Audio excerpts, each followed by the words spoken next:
Welcome to the Human Flourishing Project. I'm Alex Epstein. Today's episode is entitled The Wisdom of Cal Newport. So this is going to be about Cal Newport, who's a thinker that I've found very valuable on all things productivity and who has a fairly new podcast that I've recently become very, very into. And I think listeners of this show will benefit from it as well. So I want to talk a little bit about Cal Newport and then specifically this podcast that you could potentially get a lot of benefit from. So who is Cal Newport? He has a very interesting mixture of professions because his seemingly main profession is he's a research computer scientist. He is a tenured professor at Georgetown University. He has a PhD in computer science from MIT. And yet since he's been, I think, 20, he's been writing some very popular books on productivity, first in the realm of student productivity. And I actually haven't read those books since I'm a little older than he is and I haven't really seen the need for the student stuff. But then I think he really broke out in 2016 with the book Deep Work, which is definitely how I became familiar with him. And that book, I think, is really about how to do the kind of work that will be very meaningful to you. And he calls that deep work. Interestingly, I learned from his podcast, he was inspired somewhat by Bill McKibben, who, if anyone knows my work in energy, is somewhat of a nemesis of mine. But Bill has a book called Deep Economy that I very deeply disagree with. And I don't know whether Cal Newport agrees with it or not, but I think he said he got the term deep work inspired by Deep Economy, but in any case, I would say Deep Work is a much, much better book than Deep Economy. And it just has a ton of insight and a lot of practical guidance about how to do focused work that's meaningful to you, how to sustain it over long periods of time. And when I read the book, this was already something I was probably unusually good at, but reading his work helped me a lot and also helped me value it that much more. One of his core ideas is that the ability to do deep work is increasingly valuable as we go forward. And I definitely agree with that. So he has Deep Work. His most recent book called Digital Minimalism, I think of as how to pursue deep work and other values in an age where we are distracted by digital devices. So Digital Minimalism is his guide on how to interact in a truly beneficial way with digital technology. One thing he emphasizes on his podcast is that digital minimalism is not the same as digital minimization in the sense that you're just minimizing digital stuff as an end in itself, but rather it's really digital optimization. I understand why he's not using that term because that might make it have a bigger role in life than he thinks it should. But it's really about figuring out where are different digital technologies beneficial to you and then only using them in those realms. He's known for he's never had any social media account of any kind, which when I hear stuff like that, I think, okay, there's some definite reasons to do that. And I can see the benefits he gets out of it. And he's definitely very aware of the hazards that many people who are on different kinds of social media platforms face or fall prey to. So Deep Work and Digital Minimalism are probably his two most well-known titles. And then I believe in 2012, he had a book called So Good They Can't Ignore You. And I think of that as connected to Deep Work in the sense of this is his views on how to develop the kind of career where you can do meaningful work, including deep work. And that's one where I still think a lot about how much do I agree with his thesis. The subtitle is something like how skills trump passion in finding the work that satisfies you. I apologize for butchering that. I don't have the subtitle in front of me, but it's really challenging the idea, or at least the common interpretation of the idea of follow your passion.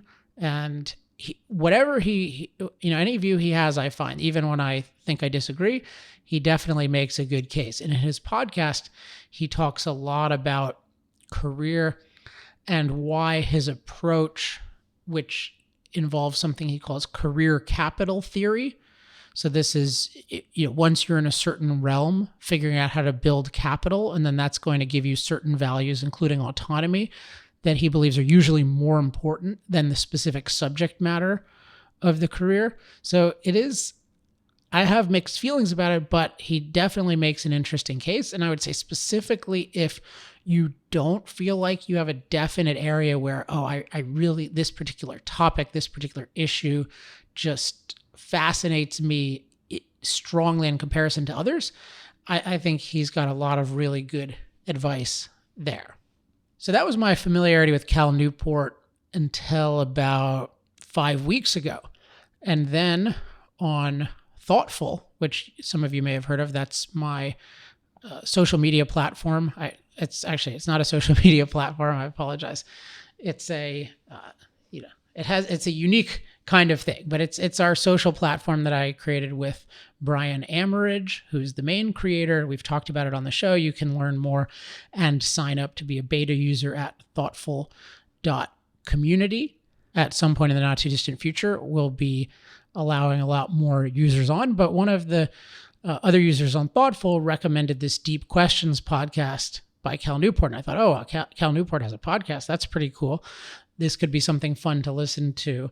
And it would be like having Cal Newport as a coach, which sounded like a pretty good thing. And it, in fact, is a very, very good thing. Every episode, he has 3 segments. He talks about work, he talks about technology, and then he talks about what he calls the deep life. And he's answering different people's questions. And it's just always interesting. And I've been thinking about why do I like this podcast so much compared to just about any other podcast? And what do I like about Cal Newport's approach? And I think it comes down to 2 things. So one is I think he has a goal that I am very aligned with. Not completely aligned with in his interpretation of it, but I am quite aligned with it. So I think he would describe it as the deep life. I think it's pretty closely related to what I would consider human flourishing. I think we have some differences, which might be an interesting subject for another time, or if he and I ever do an interview together, that could be an interesting thing to dive into. But in general, he's thinking about work and more broadly life as something where you have values that you've thought through, that you've chosen as against the alternatives, and the pursuit of which will truly satisfy you. And that I couldn't agree with more. And what I like is he's just thinking of everything in that context with that goal. So when he's thinking about something like Facebook, it's, okay, how do you use Facebook? Or if you want to use it at all, how do you do it to achieve that goal? So he'll think it might be, okay, there's some group on Facebook that is really beneficial to you, but then, okay, so then don't have it on your phone, have maybe a specific dedicated web page that you go to, and you go to it every Tuesday night and Sunday night or something like that, just to catch up on that group, and then you've gotten that value. So you can pursue it in a way that's consistent with a deep life. There's just one example among many. I mean, basically every answer he's giving, he's trying to relate it to this overall goal. So it's not just random stuff by no clear standard. He has this goal and therefore standard of a deep life. So I really like that. And then, so that's part of it, is having the goal. But then there's a question of how does he achieve that goal, in the sense of how does he give insight and advice that's going to help you achieve what he calls the deep life. And here I think is his real strength, which is that he is a very inductive thinker. And I was just noticing this because I thought about, in every area where he's giving advice pretty much that I know quite a bit about, his advice is spot on. And how is he able to do that? I'll go into some of the ideas in a second. But I think one example of how he proceeds is instructive. When he was doing his book, Digital Minimalism, he got something like 1,500 of his readers together to commit to getting themselves off different kinds of digital overuse. And he really tracked them and asked them questions and saw what worked and what didn't. And that informed what went into the book Digital Minimalism and what kind of advice he gives on deep questions. And if you just compare that to a lot of people, I think a lot of people one thing they'll do is they'll just take different studies out of context and just say, okay, this study shows this, so do this. But it's not really inductive in the sense of generalized from the experience of people who are actually practicing the specific thing that he is advocating. So I think that is it just allows him to give advice in a way that, as I said, for everything that I have heard him talk about, his advice is right on. So for example, one thing he talks about is getting published in the realm of nonfiction, which is something that I know about. And he is very hard on the people who say that, or the people who just think, okay, what I'm going to do is I'm going to get some writing set up, and I'm going to plug away for 2 or 3 hours a day, and I'm going to write my book, and I'm going to send it to the publisher, and then it's going to be great. And he says, no, look at how people who actually get published, what they do. And he says, in the realm of nonfiction, what you do is you don't write the whole book first. You write an outline or a summary, and then you sell that to the publisher, but you sell that to the publisher via an agent. And you really focus on finding an agent. If you can't get an agent, you don't just think, oh, all the agents are idiots. All the publishers are idiots for just wanting to deal with the agent. You really try to figure out, okay, why can't I actually have success with this agent? You find an agent, and then he has good advice on finding an agent, which if you search some of his shows, you can see. But for example, what he did with his own first book is he found an agent who had already worked on the type of book that he wanted to write. And so he reached out to her with a certain idea, and then I think they refined the idea, and then he sold his first book, and he was off to the races. Just listening to him just struck me as, yeah, this is the kind of guy you want to listen to, who's giving you advice based on a truly inductive process versus you could just sort of do what feels right, or you could listen to somebody who's just looking at their own experience, or who's just taking some sort of general received wisdom. But in this case of the book, I just thought, oh, wow, anyone who listens to this is going to have a fast track toward having a good chance at getting a book published if they indeed have something good. And one other thing he mentioned is, he has some criteria, and one thing is the book has to be interesting to a certain audience, and another is that there needs to be some reason why you're the person to write it. And that's just another thing where people can easily be non-objective about that. So I know, for example, in the realm of climate, there are people who want to write books, but there's a question of, well, why would I listen to this person in the realm of climate? And that's the kind of thing an agent's going to pay attention to, publisher's going to pay attention to. But it's easy for somebody to just work on their own for 3 years and on their own project and not to be in contact with the reality of what it takes to actually publish a nonfiction book with a major publisher. Another realm that he gives advice, which I can't validate in the same way because it's about getting a PhD, but it has the ring of reality to it, is he talks a lot about, okay, under what conditions should you get a PhD? And what he says is you have a specific job where you need a PhD from the type of program that you're going to get a PhD in. And that makes total sense. This, in fact, by the way, this is one reason I did not pursue any graduate studies in philosophy or anything else, let alone PhD, is I thought, okay, I can be a practical philosopher without being in academia, particularly the way I saw the world heading, where it's more and more merit-based and less just union cards. I thought, well, I think I can learn a lot and develop my thinking a lot better if I'm away from academia and I spend the next 6 years or so actually in the real world versus getting a PhD, particularly because I don't like most of the philosophy departments.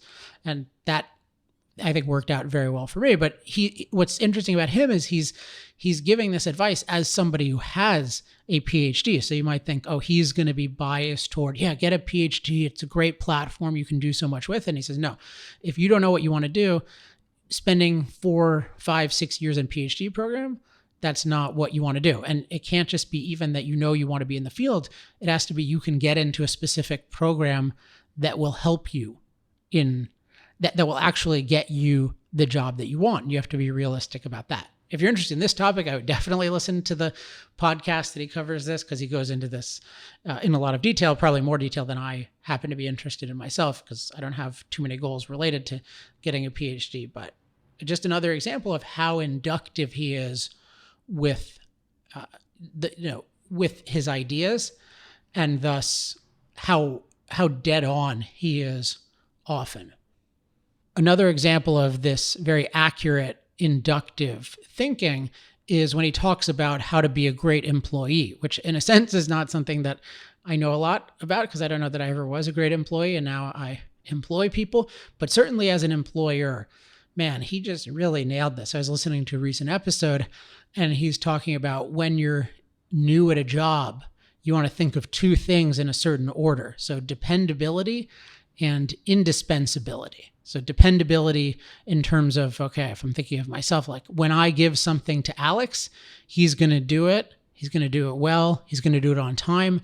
And I don't have to worry about it. And man, as an employer, that is so true. If you have somebody you can just give something to and you just know it's going to get done, it's going to get done well, it's going to get done at a certain time, it frees you up so much. And maybe this is common sense advice, but I never got this advice just this clearly. There's all these things that people give, and he just boils it down to, okay, well, this is the number one thing, is being this level of dependable. You just stand out so much, and that's just so true.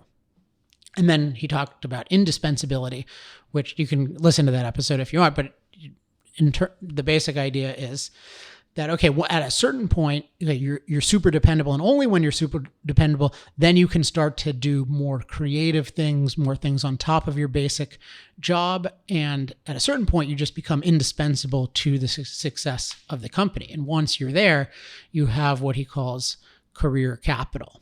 One thing I notice about the show that gives me confidence in his inductive method is he's good at talking about when he thinks he's established something well and when he hasn't. So for example, on some recent podcasts, he was talking about trying to have better productivity systems for home administration.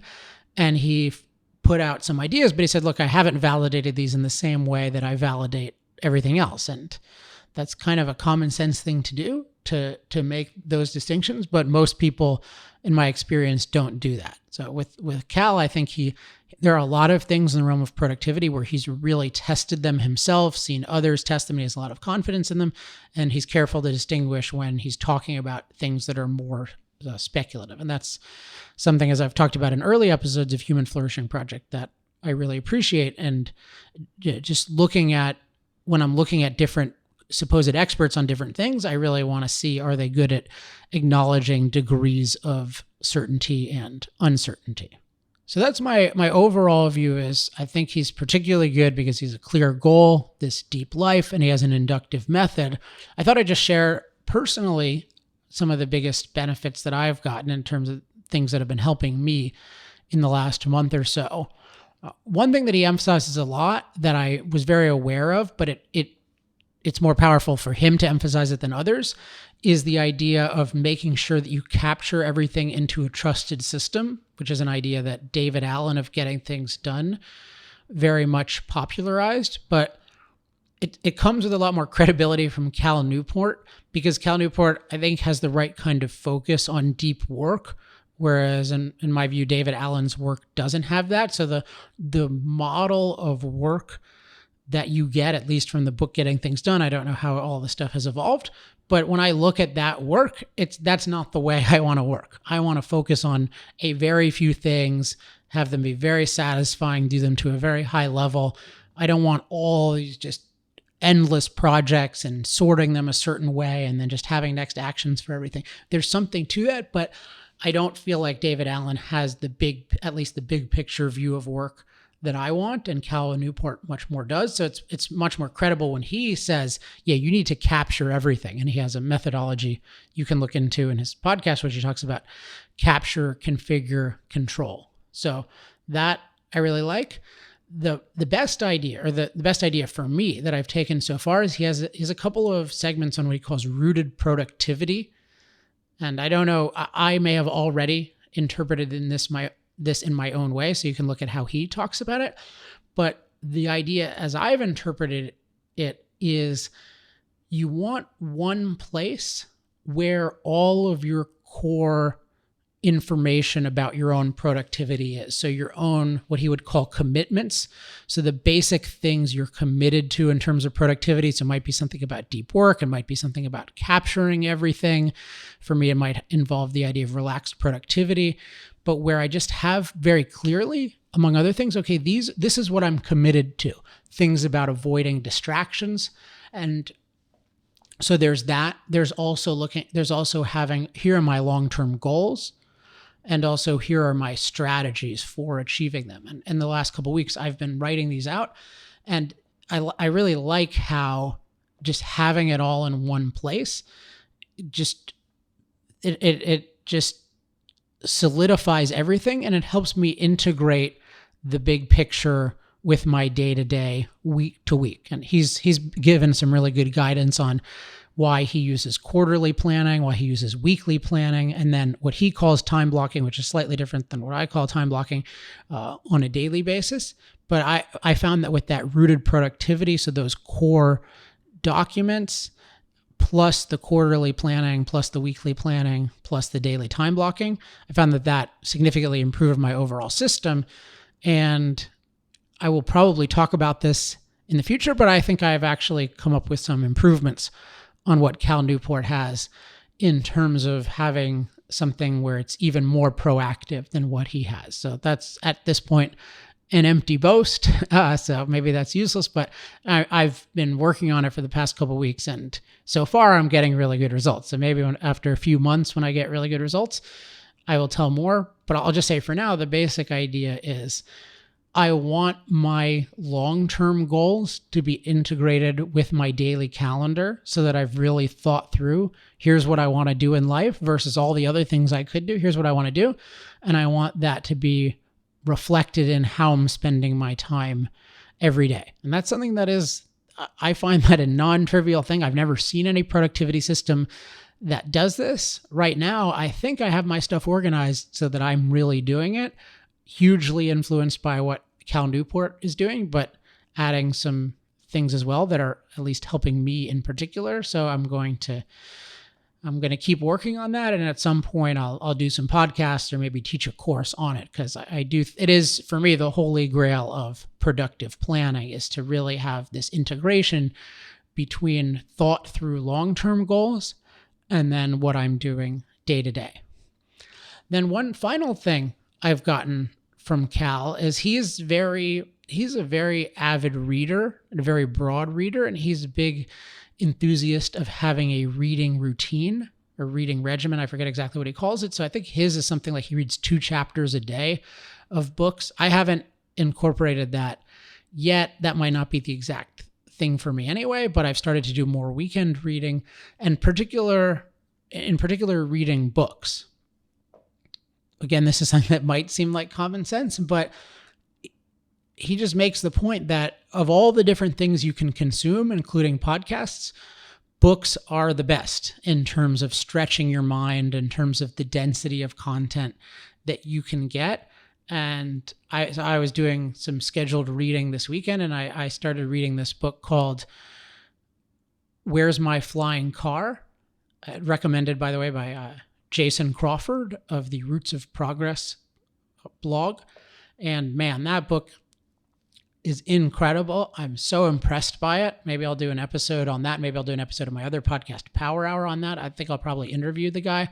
It's a guy who's somewhat of an innovator in nanotechnology, but he's just talking about focusing with flying cars on what leads to rapid progress and what leads to stagnation, and him putting forward his theory that we actually could have flying cars if certain things, particularly culturally and regulatorily, had been different. And I am super impressed by this book. I'm very impressed by the author. And it's just the kind of thing where there's as much as I like podcasts, there's no podcast, no article that's going to have anywhere near this density of information that this book has. So it's just one of these books where I read it and I just feel like, oh, I'm just getting smarter every page. I'm getting all these great facts. that I didn't know. And one of the telltale signs for me is every time this guy talks about what I know about energy, and not just energy, but environmental philosophy and how environmental philosophy can affect energy for good or ill, he is just dead on. So that's just super impressive to me that somebody whose specialty is nanotechnology and who's focused specifically on flying cars is just so right in the realm that I know in depth. So those are my three, the capturing everything, the rooted productivity, and the reading routine. I'm sure everyone else's results will vary a lot, but I'm confident that many, many of you will like the Deep Questions podcast, and particularly those of you who feel like you don't get enough Human Flourishing Project. Well, Cal Newport is doing a lot more podcasting than I am these days. So please, in addition to continuing your listenership of the Human Flourishing Project, check out Deep Questions and let me know what you think. All right, that is it for this week. As always, if you have any questions, comments, love mail, or hate mail, email me at alex@alexepstein.com. To sign up for bi-weekly updates when the new shows come out, go to humanflourishingproject.com, and to discuss on Facebook, go to facebook.com/humanflourishingproject. But as Cal Newport would say, do not get sucked into Facebook. When you go there, maybe set up a dedicated bookmark or something like that just to go and give interesting comments on the Human Flourishing Project Facebook page. All right. Hope everybody has a great next 2 weeks. I'll be back in 2 weeks. Until then, I'm Alex Epstein. This has been the Human Flourishing Project.